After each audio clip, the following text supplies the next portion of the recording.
S'il est un champion qui a donné cette année 91 pas mal de satisfaction à tous ceux qui aiment les sports mécaniques, c'est sans aucun doute Jean-Michel Bayle. JMB en Supercross a tout gagné en Europe, mais aussi là-bas chez les Américains. Il avait défié ces Américains, vous vous en souvenez peut-être, chez nous, au Parc des Princes, pour une grande première. Le Supercross du Parc, vous l'aviez vécu en direct sur la 5. On va retourner dans les tribunes de ce Parc des Princes pour vivre un grand moment. C'était la finale. Les commentaires sont dans les conditions de ce direct avec Jean-Luc Roy et Noël Carl. Nous sommes à 30 secondes du début de la finale. 30 secondes, les motos vont prendre des tours, les pilotes sont hyper tendus. Chacun a sa propre technique de départ, attention, 5 secondes, c'est parti. Waouh, avec le meilleur départ il me semble, non, Bayle est premier pour l'instant, oui, Bayle d'entrée. Extraordinaire pilote, phénoménal, super et allez dans les whoops, mais il est attaqué là-bas. Dean Matson, c'est le numéro 21 qui était parti le plus vite, mais Bayle a remis tout de suite les choses dans l'ordre. Voilà donc Bayle encore dans les whoops là, qui se démène comme un fou, qui d'entrée a pris la course pour lui et il mène largement maintenant devant Stéphane Evers, le numéro 3 qui a pris le meilleur. Et Sampson, il me semble qu'il est 5e.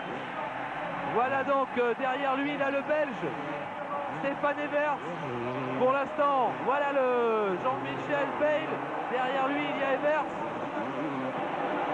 Et Luc Dubar, vous aviez raison, le numéro 15 qui est bien, qui doit être en 4e position exactement. Mais l'homme de tête, eh bien voilà, vous le voyez dans ses whoops ici où il fait toujours la différence, c'est Jean-Michel Bayle. Extraordinaire Jean-Michel Bayle, vraiment qui fait le carton plein jusque-là dans ce Supercross du Parc des Princes. Toujours en tête le numéro 3, ici deuxième c'est Stéphane Evers, le jeune pilote belge, troisième le 21, Dean Matson. Et ensuite Luc Dubar, on a aperçu le 15. Et en 4e position. Et on a du mal à repérer Stanton qui est loin. Stanton, il est 4e, il vient de passer Dubac. Voilà donc toujours Bayle en tête. Et derrière lui, il y a Evers. Mais quelle facilité du champion du monde! Et derrière, eh bien, il y a Stanton qui est 4e, qui est en train de revenir sur Dean Matson. Il a eu du mal à s'extraire du paquet, Jeff Stanton. Il a jailli dans les whoops, bien sûr. Le voilà, il est en train de passer Dean Matson, mais ce n'est pas évident. Ah, il a pris un mauvais départ, Stanton, et puis perdre à 2 reprises face à Jean-Michel Bayle, ça doit quand même travailler quelque peu dans la tête. Et Matson se défend superbement bien. Et devant largement. Toujours Jean-Michel Bayle, la lutte pour l'instant pour la 3e place, avec devant Stéphane Evers, le Belge, qui est 2e, et Stanton, oui, qui passe. Il est passé à l'intérieur et maintenant il se lance à l'attaque de Stéphane Evers, avec des bonds de plus de 4 mètres là devant nous. C'est prodigieux. Dean Matson qui est dans un excellent soir, ça lui est arrivé également en 90 à Bercy, au Supercross de Bercy, ici à Paris, où un soir il avait marché vraiment comme un avion. Il avait terminé second l'an passé à Barcelone. Il a une attaque phénoménale et là il a évidemment dû céder à l'attaque de Jeff Stanton. Jeff sera-t-il capable de revenir sur l'homme que vous apercevez là-bas tout au bout de cette ligne droite, c'est-à-dire Jean-Michel Bayle? Il a une avance extraordinaire, il a 2 longueurs de whoops d'avance. Il continue son festival, il saute de plus en plus loin, c'est incroyable. Mais attention, Jean-Michel nous a prévenu, la course est très longue, nous vous le rappelons, 15 minutes plus 2 tours. Il va falloir gérer son capital et derrière il va falloir mesurer la remontée du numéro 2, Jeff Stanton, qui est mal parti mais qui a encore toutes ses chances. Rien n'est perdu pour le moment entre les deux. Stéphane Evers, le numéro 3, il faut quand même le souligner. Suivons la lutte là entre Evers et Stanton. Loin devant, toujours Jean-Michel Bayle et Stanton qui est en train de fondre comme un aigle sur sa proie là, sur le Belge. L'Américain, dommage qu'il ait un peu loupé son départ, car là il est en train de retrouver un synchronisme parfait pour passer les whoops et les sauts. Et il se rapproche de plus en plus là de Evers, à nouveau Jean-Michel Bayle. il est magique. Ah, il est magique, tout à fait. Il a tous les surnoms possibles, le kit de Manos, le kit de Redondo Beach où il habite maintenant aux États-Unis, en Californie. Vraiment Jean-Michel Bayle sur lequel apparemment la fatigue n'a absolument pas de prise. Et ici on suit toujours la lutte de Jeff Stanton, le numéro 2, dans les roues du numéro 3, Stéphane Evers. On est revenu sur l'homme de tête, Jean-Michel Bayle. Admirez-le, c'est un plaisir. On n'a pas eu l'occasion de le voir en France cette année, retenu qu'il était aux États-Unis. C'est un spectacle magique, fantastique. Regardez où sont seulement ses poursuivants, c'est incroyable. À 2 longueurs de whoops, mais comme vous le faisiez remarquer il y a quelques instants, la course de la finale, c'est 15 minutes plus 2 tours. Mais il est presque surhumain, hein. C'est un extraterrestre ce soir. Ah oui, complètement. Et vous avez vu encore ce petit coup de gaz juste à l'endroit où il faut, au virage précédent, pour justement ne pas retomber sur la roue avant, ce qui est toujours très délicat. Oui, les whoops, il les oublie. Non, ouais, on dirait que pour lui, le chemin est plat. Oui. Et pourtant, vous avez vu à quel point la machine se dandine. Regardez le pilote.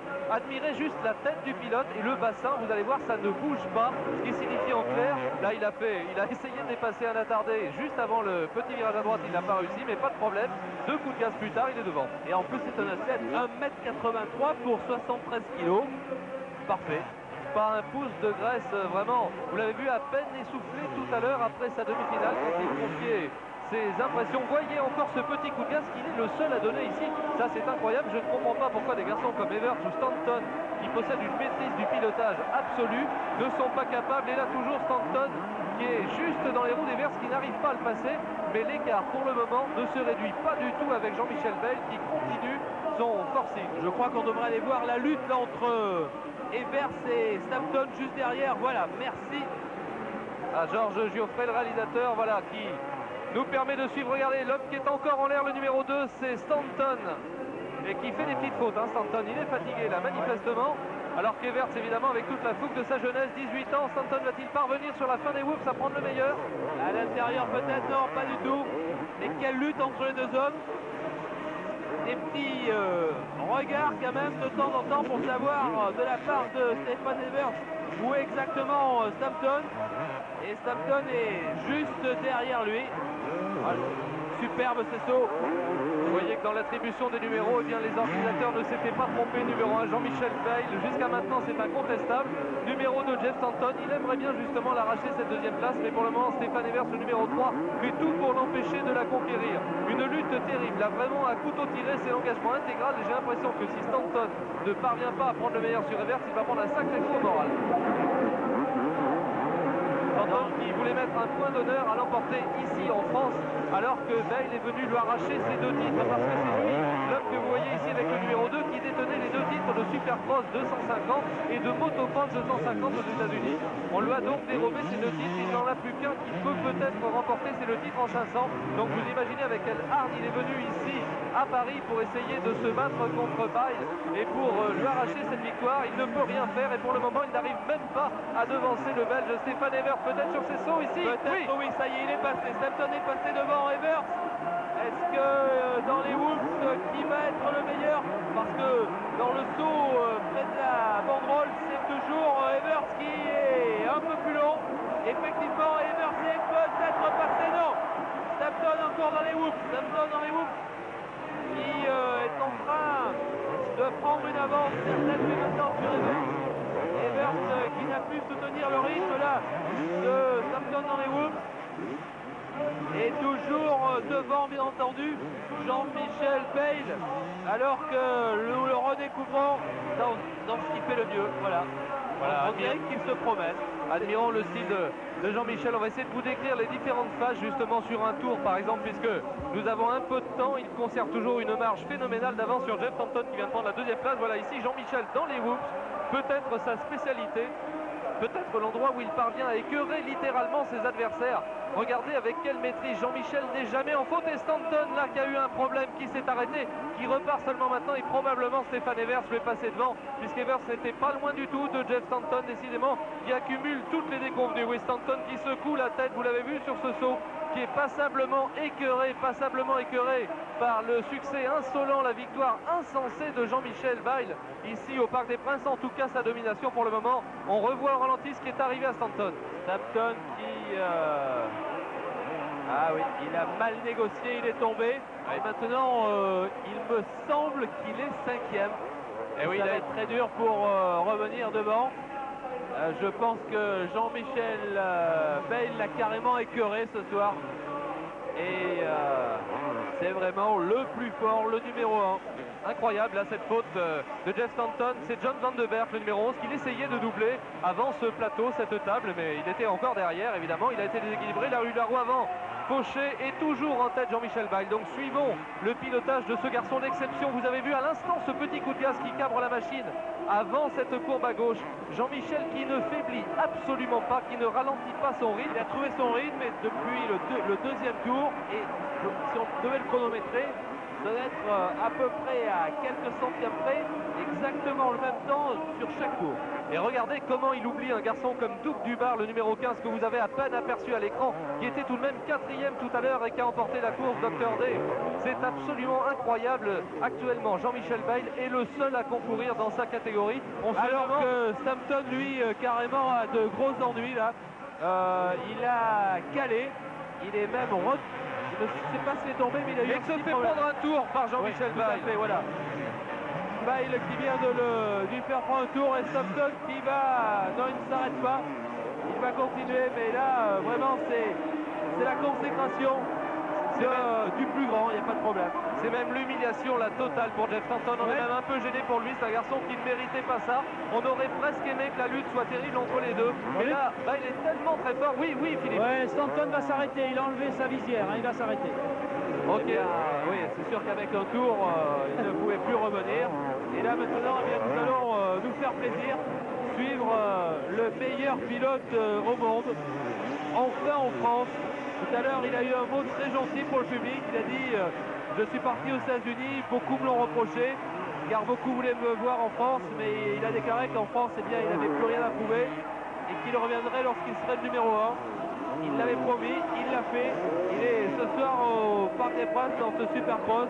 Il démontre vraiment que c'est le plus fort, le meilleur au monde, enfin un Français, car c'est pas évident. On a eu Alain Prost en Formule 1 et maintenant, eh bien, la nouvelle coqueluche du public, un public assez jeune ce soir au parc, eh bien, c'est ce Jean-Michel Bayle. Et on comprend que Jean-Michel est décidé d'ores et déjà de passer à la vitesse, ce qui est un pari insensé, vraiment. Évidemment, si vous n'êtes pas spécialiste de moto, ça peut vous paraître peut-être presque normal qu'un pilote qui est déjà donc, qui a tout remporté en motocross ait envie de passer à la vitesse, parce que malgré tout, c'est du deux roues, c'est de la moto, ça n'a absolument rien à voir. Et tous les spécialistes s'accordent pour penser que c'est un pari absolument insensé, du même niveau. Par exemple, que si Alain Prost décidait de venir faire du motocross, imaginez un peu. Voilà donc Jean-Michel Bayle devant son public, un public qui est venu pour assister à sa victoire et qui n'est pas déçu ce soir. Derrière, eh bien, les pilotes sont assez disséminés. Numéro 3, c'est Evers qui est toujours en deuxième position, mais bien loin, à peu près à... Voilà, on le retrouve ici, voilà. Stéphane Evers, le numéro 3. Et vous allez tout de suite voir, voilà, la différence de style. Vous voyez Evers qui se désunit un petit peu, qui met un pied là où Jean-Michel contrôle parfaitement les glissades de sa machine, qui n'est pas toujours parfaitement positionné. Vous allez dire, regardez les petits écarts, et nous sommes donc à 2 tours de l'arrivée, et même moins de 2 tours pour Jean-Michel maintenant. 1 tour et demi exactement, puisqu'il passe devant nous à l'opposé du circuit, un Stéphane Evers, qui lui est en plein essor à 18 ans, champion du monde en titre 125. On le retrouvera. Le voilà à nouveau pour son dernier tour.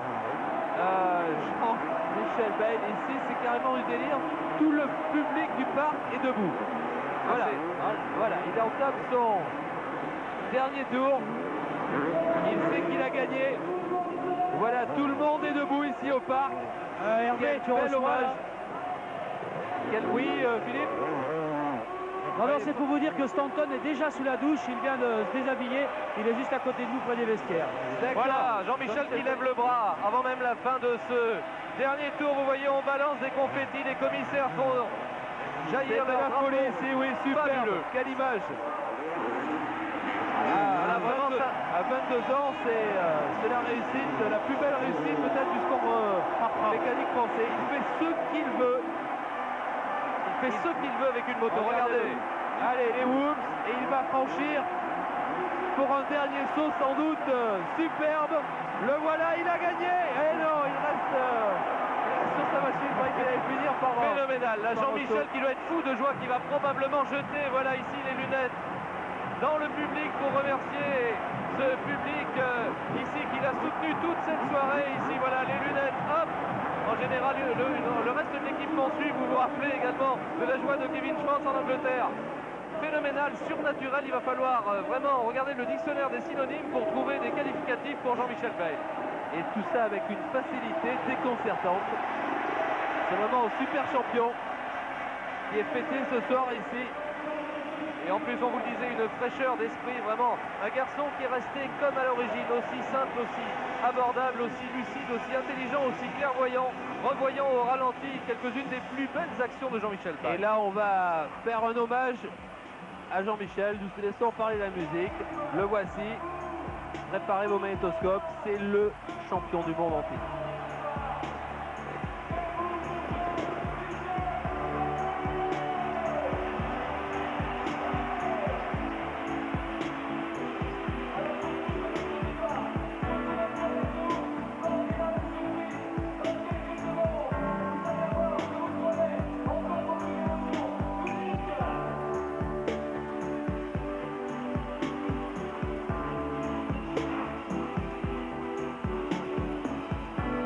L'hommage de la réalisation pour le meilleur pilote au monde en ce moment, Jean-Michel Bayle, qui est en ce moment à côté de Philippe Bruet. Oui, Jean-Michel qu'on va ramener tout doucement au podium. Jean-Michel, je pense que c'est à la fois une grande joie et puis une délivrance. Il y avait une pression terrible. Vous n'aviez pas tellement le droit de vous manquer. Non, mais bon, j'ai réalisé un très bon départ et puis Jeff est tombé par la suite, donc ça m'a un peu facilité la tâche. Mais bon, le circuit était très très dur et j'ai quand même eu du mal. Ouais, Jean-Michel très ému là, je crois, oui, vraiment par cette victoire fantastique là devant son public. Vous voyez un garçon profondément humain qu'on revoit ici au ralenti. L'hommage de tout un public ici. Voilà, nous allons peut-être revenir sur le podium. Voilà. Celui qu'on appelle maintenant seulement JMB, ces trois initiales suffisent. Pilote français venu de Manosque, âgé de 22 ans. Oh là là, il est heureux. Ah oui, vraiment, fou de joie. C'est vrai ce que disait Philippe. Il était tendu, il ne voulait pas perdre ici. Admirez le spectacle ici que les organisateurs de ce premier Supercross, de cette réussite exceptionnelle. Voilà donc le deuxième, hein, parce qu'il y a un deuxième, c'est Stéphane Evers, ce jeune pilote belge, 18 ans. Et maintenant on va accueillir le numéro 21, le troisième. Donc Dean Matson qui a réalisé une belle performance, américain. Pilote qui avait bien marché donc à Bercy en 90. Voilà qui applaudit le public, c'est très américain. Qui félicite Bayle, mais je crois que tous les pilotes américains sont écœurés là. Et le pauvre Stanton, on ne le voit même plus. Alors maintenant on va couper la Tour Eiffel. Il y a 3 Tours Eiffel. Et je ne sais pas ce qui va se passer parce que ce soir au Parc des Princes, il y a tellement de surprises. Ah, il prend carrément la Tour Eiffel dans ses bras. Superbe gâteau là. Voilà, Paris est à lui. La France d'ailleurs, je crois, ce soir, si vous avez suivi ce spectacle sur la scène, vous avez dû chavirer pour Jean-Michel Bayle. C'est un garçon à part. Ah oui, si vous ne le connaissiez pas, vous l'avez découvert, vous avez pu apprécier son talent, d'abord son talent de pilote, mais aussi son talent d'homme. Il sait toujours remercier tous les gens à qui il doit quelque chose, et notamment ses adversaires. Stanton. Et là, on dirait presque qu'il monte au ciel. Jean-Luc, oui, Philippe. Les Tours Eiffel, ce sont les trophées, hein. Alors ça va pas être facile pour retourner à Los Angeles dans l'avion, parce qu'ils ont entre les bras, ce sont leurs trophées. Alors bravo pour les trophées, nous on pense. Non, mais il y en aura un tout à l'heure. Voilà. Jean-Michel Bayle qui monte au ciel, là, effectivement. Le résultat de la finale, Jean-Michel Bayle. Oui, parce que manger une Tour Eiffel, quand même, c'est pas évident. Stéphane Evers et Matson. Voilà donc, ils sont au paradis, là, ils sont au 7e ciel. Et surtout, Jean-Michel. Je crois que du côté de Manosque, quand même, ce soir, il va y avoir quelques pincements au cœur et de la chair de poule. C'est sûr qu'il y a quelque chose qui se passe entre lui et son public. Superbe réalisation, en tout cas.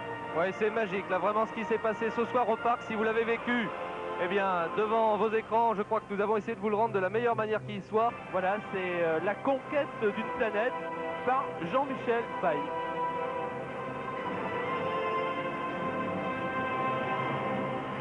Bravo! Voilà l'hommage de Bercy, l'hommage de Paris, des 43 000 spectateurs massés ici. Écoutez, pour ce premier Supercross. Du délire, écoutez.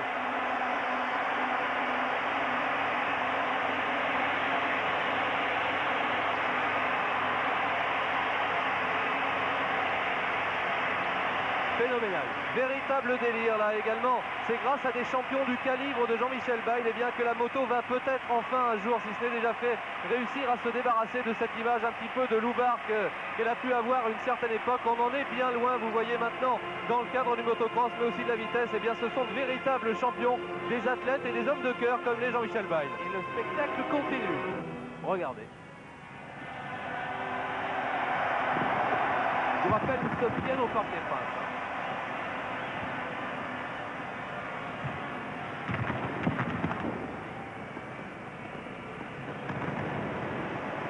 Le parc s'enflamme.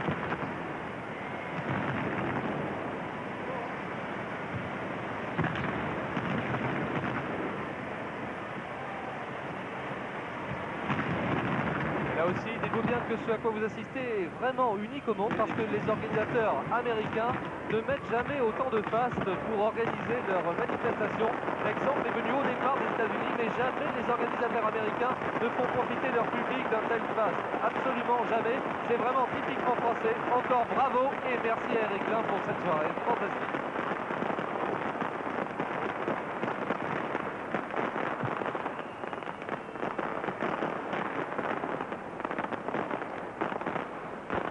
Ce fameux Jean-Michel Bailly, eh bien, on le retrouvera après une nouvelle saison passée sur la terre du motocross.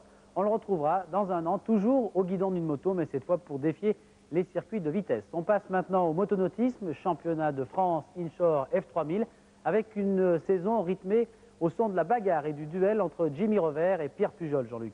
Oui, effectivement, une saison très disputée. Jimmy Revers, le violon de Rouen qui avait pris de l'avance et qui avait remporté les premières manches, profitant des problèmes mécaniques de Pierre Pujol, qui les a donc solutionnés, qui est remonté très fort et qui a remporté la victoire finale lors de la dernière manche de la dernière course à Lyon.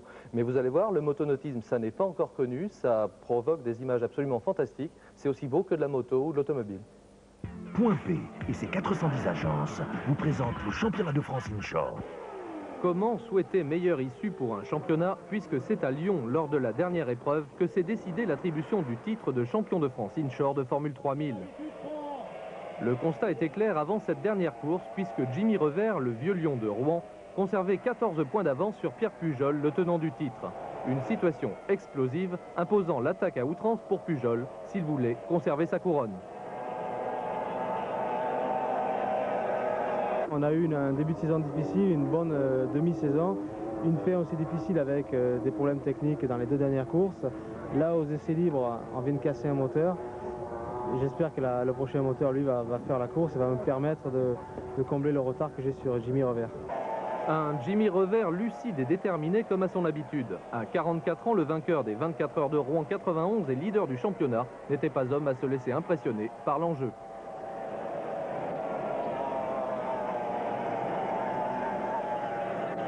Je sais pertinemment que Pierrot, il est plus rapide. C'est indéniable. Pierrot, il a le bateau qui est capable ce week-end de remporter les 3 manches.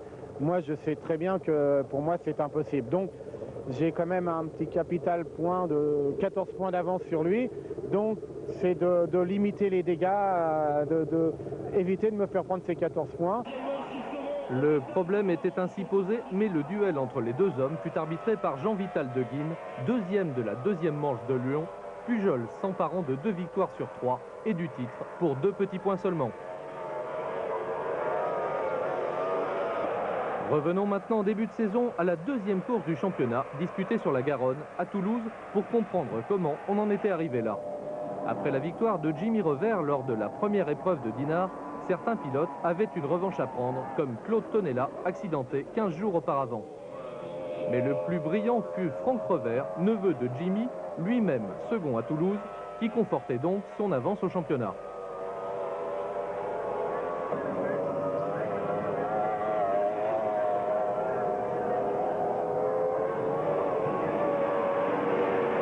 Port-Bienville, pour la 3e course de la saison, Pujol n'avait pas le choix, il devait réagir. C'est également ce que fit Rémi Demante, 3e sur sa propre coque, mais les lauriers revenaient à Pujol qui avait solutionné ses problèmes du début de saison. On remonte de l'enfer et puis c'est vraiment bien parce qu'on s'est donné du mal, toute l'équipe a travaillé.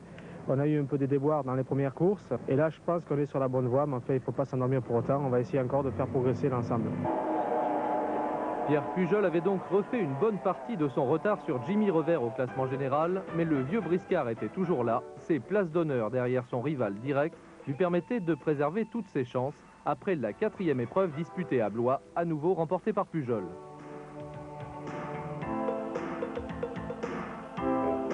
Après la pause de l'été, les membres du Inshore Circus se retrouvaient donc à Avignon début septembre pour la 2e partie d'un championnat point P particulièrement passionnant. Pujol se devait de poursuivre sur sa lancée, ses problèmes de direction n'étaient plus qu'un mauvais souvenir.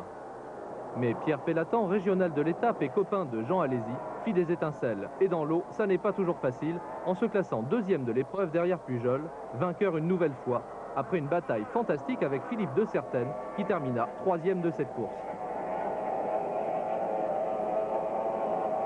À La Rochelle, les conditions étaient difficiles sur un circuit très technique que les pilotes découvraient avec appréhension.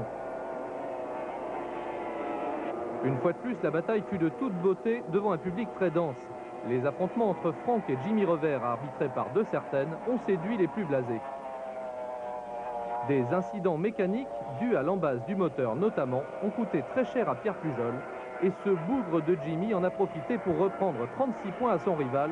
Décidément, rien n'était joué. À Paris, il y avait beaucoup de vent le samedi et on savait que la coque Molinari et le moteur Johnson de Jimmy Revers étaient plus à l'aise dans ce contexte que la nouvelle coque Molinari et le moteur Mercury de Pujol.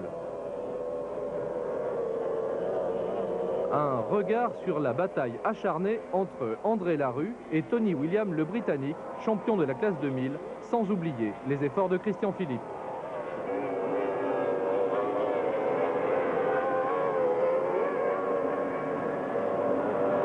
Revers a gagné à Paris, jouant ainsi le jeu de son oncle Jimmy, Pujol connaissant des problèmes mécaniques, une fois de plus. Franck a même remporté une manche à Lyon, mais ce ne fut pas suffisant pour empêcher Pujol de coiffer une 2e couronne d'affilée. Maintenant, place aux meilleures images de ce championnat point P 91, disputé entre deux rives.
Point P et ses 400